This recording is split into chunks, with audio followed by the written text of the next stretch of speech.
जय सेवा दोस्तों, मैं राहुल खन्ना की इस वीडियो में आपका स्वागत है। दोस्तों, कहते हैं ना कि हर समाज में कोई शेर होते हैं और वो शेर ऐसा काम कर जाता है कि आने वाली 100 पीढ़ियाँ उस शेर का नाम नहीं बोलती। और वैसे ही हुआ कि यहाँ के मूलवंशी लोगों के इतिहास में अनेक शेर आपको नज़र आएंगे। किसी ने साहूकारों के खिलाफ आवाज़ उठाया, किसी ने अंग्रेज़ों के खिलाफ आवाज़ उठाया, किसी ने बाहरी आक्रमण करने वाले किसी लोगों पे आवाज़ उठाया, तो किसी ने यहाँ पे पूजा और धर्म थोपने वालों पे आवाज़ उठाया। हर तरफ से आवाज़ उठाया गया और वो बड़े आदर्श महापुरुष बनने लगे। लेकिन दोस्तों, मुझे इस बात से दिक्कत नहीं है। इस बात से दिक्कत है कि आपके इतिहास में, आपके स्वतंत्र पूर्व इतिहास में, आपके विद्रोही इतिहास में हर वो इंसान के नाम आते हैं जिस इंसान ने विद्रोह उठाया, जिस इंसान ने शस्त्र उठाए। लेकिन क्या यहाँ के मूलवंशियों के लोगों ने शस्त्र नहीं उठाए? इतिहास तो कह रहा है कि सबसे पहले शस्त्र तो यहाँ के मूलवंशीय ने उठाए हैं, क्योंकि यहाँ पे वो रहते थे और बाहरी आक्रमणकारी लोगों का आना जाना शुरू हुआ और तब से यहाँ के मूलवंशी लोगों ने अपने क्षेत्र का जल जंगल ज़मीन को बचाने के लिए यहाँ पे शस्त्र उठाए, विद्रोह किया, अपनी जान गंवाई। लेकिन एक्चुअली इंडिया के हिस्ट्री में ना ये बहुत बड़ा भेदभाव चल रहा है। मैं सीधे तौर पर कह रहा हूँ कि इतना बड़ा भेदभाव चल रहा है कि ये जो मैं आज का वीडियो बना रहा हूँ, ये कहानी जो मैं आपको सुना रहा हूँ, ये कहानी सुनने के बाद आप भी कहोगे कि अन्याय हुआ है। दोस्तों, वीडियो ज़्यादा ना बड़ा करते हुए सीधा टॉपिक पर चलते हैं। वीर बाबूराव शर्मा के, वीर बाबूराव में वीर क्यों लगा रहा हूँ, मैं क्रांतिवीर क्यों लगा रहा हूँ, इसके पीछे उनकी जीवन कहानी है। दोस्तों देखिए, उम्र 24-25 साल, और इस 24-25 सालों में उस महापुरुष ने पूरे एरिया को, पूरे भूभाग को हिला दिया। इमेजिन करिए, आप इमेजिन करिए, कल्पना करिए, वो काल था जिस काल में अंग्रेज़ इस देश पर हावी हो गए थे। हर जगह जाके अंग्रेज़ जो नहीं मान रहा है उसको काट डाल रहे थे, जो मान रहा है उसके हाथों से अपना सिस्टम चला रहे थे। और उसी टाइम में राजा और ज़मींदारी पद्धति अवेलेबल थी। जी हाँ दोस्तों, जो ज़मींदार मान रहा था उसके थ्रू अंग्रेज़ उस जनता पर हुकूमत कर रहे थे, और जो नहीं मान रहा था, जो विद्रोह कर उठता था, उसको दबा रहे थे। वो शासनकाल है जिस शासनकाल में जो ज़मींदार लोग हैं अंग्रेज़ को साथ देकर लोगों पे अन्याय अत्याचार भी कर रहे थे। और ये तो हुआ प्रादेशिक।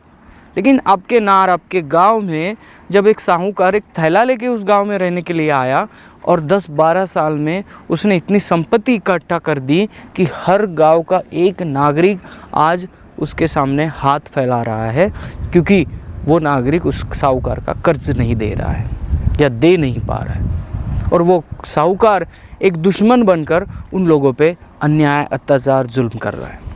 ये सिचुएशन थी। और इस सिचुएशन में पूरे गांव का अनाज, पूरे मूल्यवान अलंकार है जो वो स्त्रियां पहनती थी, साहूकार के पास गिरवी पड़ा था। और साहूकार ने इतना ज़्यादा कर्ज लगा दिया था कि वो लोग सोच रहे थे हम उम्र भर भी काम करें तो भी नहीं दे पाएंगे। ऐसी सिचुएशन में यहाँ के ट्राइबल लोग जी रहे थे, तो ऑब्वियसली वहाँ का पढ़ा लिखा नौजवान शस्त्र तो उठाएगा ही। और यही कहानी है वीर बाबूराव शर्मा की। वीर बाबूराव शर्मा के पिताजी का नाम है पुल्लेसूर बापू, आई का नाम है यानी माता का नाम है जुर्जा कुंवर। माता आंध्र यानी आंध्र प्रदेश की थी, तब तेलंगाना राज्य नहीं था। और जिस काल की मैं बात कर रहा हूँ उस काल में गढ़चिरौली ज़िला भी नहीं था। पूरा ये चंद्रपुर ज़िले के अंतर्गत उनका एरिया आता था। उनका जन्म हुआ मोलमपल्ली ज़मींदार के घर, मोलमपल्ली का क्षेत्र उनकी ज़मींदारी का क्षेत्र था, और गांव का नाम है किष्टापुर, जहां पे उन्होंने जन्म लिया। ऑब्वियसली उनके पिता ज़मींदार थे, तो उतनी कोई गरीबी की दिक्कत नहीं थी। ऐसे प्रसंग बताए जाते हैं या गोंडी पाटाओं, गोंडी गीतों के माध्यम से जब बाबूराव शर्मा के का जयघोष निकलता है, जब वो जयघोष करते हैं, तब ये बताया जाता है कि बाबूराव शर्मा के बचपन से ही बहुत साहसी थे। चीते से उनकी 2 बार टकराव हुई थी। उसके बाद बाबूराव शर्मा के को जब गोटुल शिक्षा पूर्ण हुई तब रायपुर के महाविद्यालय में भेज दिया गया। रायपुर के महाविद्यालय में क्यों भेजा गया? क्योंकि उनके पिताजी जो पुल्लेसूर बापू थे वो दूर का सोचते थे। दूर का ये कि अभी अंग्रेज़ों ने इंडिया पे राज्य करना शुरू किया है, अंग्रेज़ अभी अपना खुद का चला रहे हैं, तो हमें अंग्रेज़ी भाषा आना ज़रूरी है, हमारे बच्चों को ज़्यादा पढ़ना ज़रूरी है। फुलेसुर बापू ने अपने बच्चों को यानी वीर बाबूराव शर्माके को रायपुर भेजा।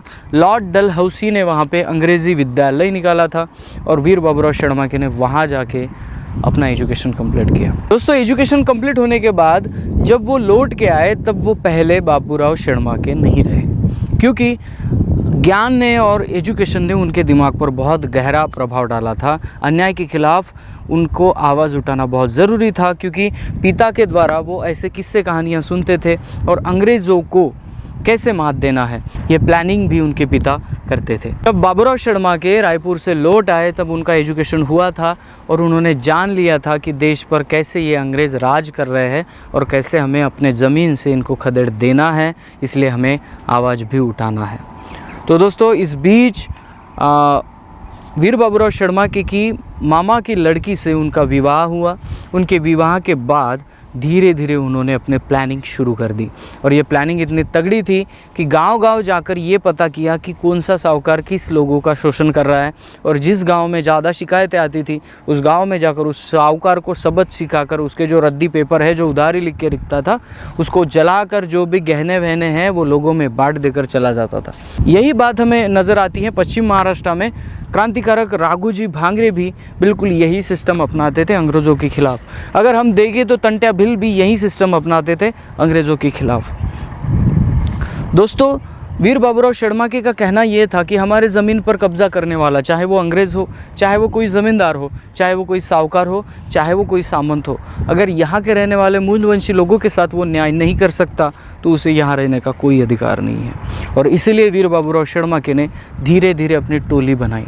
इसमें एक प्लस पॉइंट ये भी था कि वीर बाबूराव शर्माके ने जैसे ही अंग्रेज़ी भाषा और वो विद्यालय में गए थे तब उनकी बॉडी पर्सनालिटी डेवलपमेंट पे बहुत बढ़िया काम हुआ था। जब वो जाके कहीं खड़े हो जाते थे और उन्होंने अगर कोई भाषण दे दिया तो सभी लोग उनके साथ जुड़ जाते थे। एक चीज़ ज़्यादा बोली जाती है कि वीर बाबूराव शर्माके का जब प्रोग्राम होता है, रैलियाँ निकलती है, तब लोग बोलते हैं अरे किसी गोंड का प्रोग्राम है। दोस्तों, ये वीर बाबूराव शर्माके ने नहीं सोचा था कि मैं सिर्फ गोंड समाज के लिए ये कर रहा हूँ। उन्होंने मशाल उठाई, तलवार उठाई, बंदूक उठाई, इसलिए उठाई क्योंकि उनको लगता था कि भारत देश से यहाँ से अंग्रेज़ चले जाए। और आज वीर बाबूराव शर्माके को इतना छोटा इसलिए किया गया कि वो समझते हैं कि सिर्फ ये गोंड प्रधान समाज के ही है, बाकी समाज का कुछ लेना देना नहीं है। लेकिन आपको बता दूं, वीर बाबूराव शर्माके के टोली में हिंदू मुस्लिम जितने भी धर्मपंथी उस क्षेत्र में थे, सभी धर्मपंथी उनके साथ जुड़े थे, क्योंकि वो काल जाति भेदभाव का नहीं था, वो काल था, वो समय था एक जगह इकट्ठा होकर विद्रोह करने का। आपको यही बताया जाता है कि 1857 का उठाव सबसे बड़ा माना जाता है। नहीं दोस्तों, लेकिन उसके बाद भी 1858 में भी यहाँ के मूलवंशी लोगों ने बहुत बड़े बड़े इतिहास बनाए, रिकॉर्ड बनाए और बहुत बड़ी पैमाने पे अपना बलिदान भी दिया है। दोस्तों, ये शुरुआत हुई है, अगर अंग्रेज़ों की सेना का एक किस्सा मैं आपको बता दूं, वो किस्सा ये था कि अभी वर्तमान पोम्भुरना तहसील में एक नांदगांव घोसरी क्षेत्र आता है। अगर आप चंद्रपुर ज़िले के हैं तो आपको पता है, नांदगांव घोसरी क्षेत्र में जंगल से अंग्रेज़ों की सेना जब आ रही थी तब वीर बाबूराव शर्माके ने पहला हमला चढ़ाया था जंगल से छुप कर और पूरे सैनिकों को मार भगाया था। और इसके साथ उन्होंने अंग्रेज़ों से अपनी दुश्मनी कर दी। और दूसरी बात, उन्होंने जो भी लगान उनके ज़मींदारी से अंग्रेज़ों की तरफ जाता था वो भी बंद कर दिया, पूरी तरह से अंग्रेज़ों के खिलाफ खड़े हो गए। 500 गोंड सैनिकों की एक टीम बनाई और उसकी 4 टुकड़ियां बनाकर अपना काम चलाते थे। एक मैं उल्लेख कर दूं कि बाबूराव शर्माके सिर्फ लड़ाई नहीं करते थे, वो प्लानिंग भी करते थे। उनकी एक प्लानिंग मैं आपको बता दूँ, कारूजी कन्नाके, झिंगाजी पेंदो और हुका सेडमाके, इन 3 लोगों को उन्होंने यहाँ पे गुप्तहेर करके नियुक्त किया था। अंग्रेज़ों की क्या प्रणाली है, वो क्या करने वाले हैं, किसको टारगेट करने वाले हैं, कहाँ जाने वाले हैं, कहाँ से युद्ध स्टार्ट करेंगे, ये बारीकी से बातें ये गुप्तचर वहाँ पे आके बताते थे। और इन गुप्तचरों के ज़रिए उन्हें ये भी पता चला कि कुछ तेलुगु ब्राह्मणों की टोली आई थी, वो अंग्रेज़ों को सपोर्ट कर रही थी, यहाँ वहाँ की जानकारियाँ दे रही थी। और फिर बाबूराव शर्माके की टीम ने उनको धर दबोचा और ऐसा मारा कि कभी वो चांदागढ़ के क्षेत्र में फिर से नहीं दिखे। दोस्तों, कहने का तात्पर्य यह है कि बाबूराव शर्माके सिर्फ और सिर्फ लड़ाई करते थे। कोई कहता है कि गोंड आदमी सिर्फ लड़ना जानता है, नहीं। उनकी हर लड़ाई को अगर आप बारीकी से जाके देखेंगे, बारीकी से पढ़ेंगे तो आपको ये नज़र आएगा कि हर लड़ाई के पीछे प्लानिंग थी। और उस प्लानिंग के ज़रिए बाबूराव शर्माके के सैनिक कम होते हुए भी बाबूराव शर्माके जीत जाते थे और वहाँ से उन लोगों को बर्बाद कर लूट कर चले जाते थे। अपने लोगों के लिए उन्होंने अपना जीवन त्याग दिया था। उम्र थी 24 से 25 साल। इस साल में उन्होंने बहुत कुछ ऐसे कार्य किए जो हमारे लोगों को करने चाहिए थे। दोस्तों, सबसे पहले नांदगांव घुसरी का युद्ध, उसके बाद सगनापुर, उसके बाद घोट में तो बहुत बड़ा बलिदान गया है। घोट जो वैनगंगा नदी है, उस नदी के तट पर भी बहुत अंग्रेज़ों को मार गिराया है। लेकिन कहते हैं ना दोस्तों कि हमारे पीठ पीछे जो छुरा घोंपने वाले लोग बाहर ही नहीं होते, घर के ही होते हैं। ऐसा ही कुछ हुआ था वीर बाबूराव शर्माके के साथ भी, और घर वालों ने ही उन्हें दगा दिया और वो अंग्रेज़ों के हाथ लग गए। और यहाँ पे कैप्टन क्रिक्टन ने वीर बाबूराव शर्माके के बहुत बड़ा इनाम भी लगाया था, और जब वो मिले तब उनको फांसी दी गई। जी हाँ दोस्तों, ये फांसी दी गई चांदागढ़ के जेल में। आज भी वो जेल शाबूत है और जिस पेड़ को लगाया गया है वो पेड़ भी आज शाबूत है। और इसलिए मैं आज ये वीडियो बना रहा हूँ कि कल है 12 मार्च।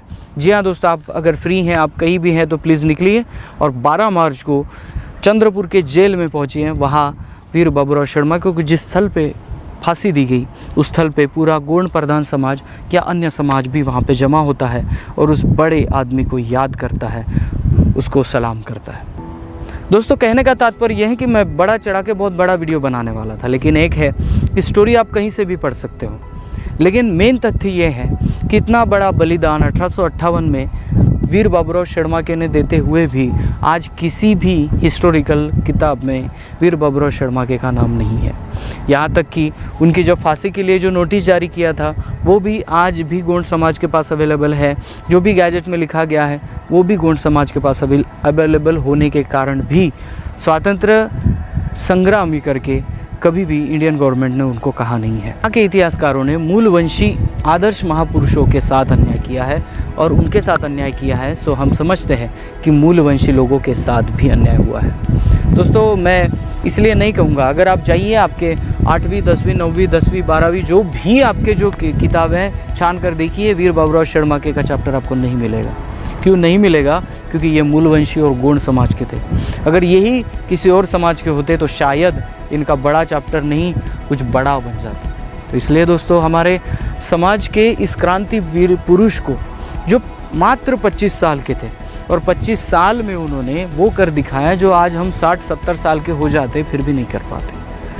अपने लोगों के लिए जान देना कोई आम बात नहीं है दोस्तों। इसके लिए एक जुनून होता है, जो जुनून देश प्रेम था, और इस देश प्रेम को लेकर वीर बाबूराव शर्माके ने अपनी जान गंवाई थी। आगे अंग्रेज़ अधिकारी ने भी ये कहा था कि जब उनको फांसी थी तब उनके चेहरे पर कहीं भी आपको पश्चाताप नज़र नहीं आ रहा था। इसका मतलब ये है दोस्तों कि वीर बाबूराव शर्माके ने अपनी जान गंवाई, हंसते हंसते जान इसलिए गंवाई कि मेरा देश आज नहीं तो कल आज़ाद हो जाएगा। और यही हुआ। उसके कुछ सालों बाद देश आज़ाद हुआ, अंग्रेज़ों से छूट गया, लेकिन हम एक अलग सिस्टम के हाथों पड़े हैं जहाँ पे आज भी मूल निवासियों पे अत्याचार कंटिन्यू है। दोस्तों, उनका जन्म हुआ था 12 मार्च 1833 में। उनकी मृत्यु हुई थी 21 अक्टूबर 1858 में। मात्र 24 या 25 साल के थे। ये पूरी जानकारी आपको मिल सकती है, मैंने इस किताब को बहुत साल पहले ही पढ़ लिया है। आपका नाम है बाबूराव पुल्लेसुर बापू राजगोंड और इस किताब के लेखक हैं माननीय तिरुमल पुरुषोत्तम जी शर्माके, जो चांदागढ़ के ही रहने वाले थे। उन्होंने वीर बाबूराव शर्माके पे बहुत बड़ा रिसर्च किया। अगर ये किताब आप चाहते हैं कि आपके पास आए तो प्लीज़ मैं चाहूँगा कि नीचे जो प्रकाश सलामी जी का नंबर मैं दे रहा हूँ उस नंबर पे आप कॉल करिए। उनका जो व्हाट्सअप नंबर दिया जाता है उस व्हाट्सअप नंबर पे वो किताबें गुणवाना की पूरी किताबें आप देख सकते हैं और घर में बैठे बैठे कुरियर से मंगवा सकते हैं। तो प्लीज़ आपको अगर उनका इतिहास पढ़ना है तो ये किताब मैं ज़रूर सजेस्ट करूँगा। प्लीज़ पढ़िए और समझिए इस बात को कि वीर बाबूराव शर्माके कौन थे। इसके पहले सभी को लास्ट में निवेदन है कि मैं आ रहा हूँ चांदागढ़ दोस्तों, ज़रूर मिलेंगे। अगर आप नज़दीक के हैं तो प्लीज़ आइए, हम ज़रूर मिलेंगे, मिलकर उस महापुरुष को नमन करेंगे। तो दोस्तों, वीडियो यही रोकता हूँ, मिलता हूँ अगले वीडियो अगले टॉपिक के साथ। तब तक के लिए जय सेवा, जय जोहार, जय आदिवासी, जय गोंडवाना, जय भीम।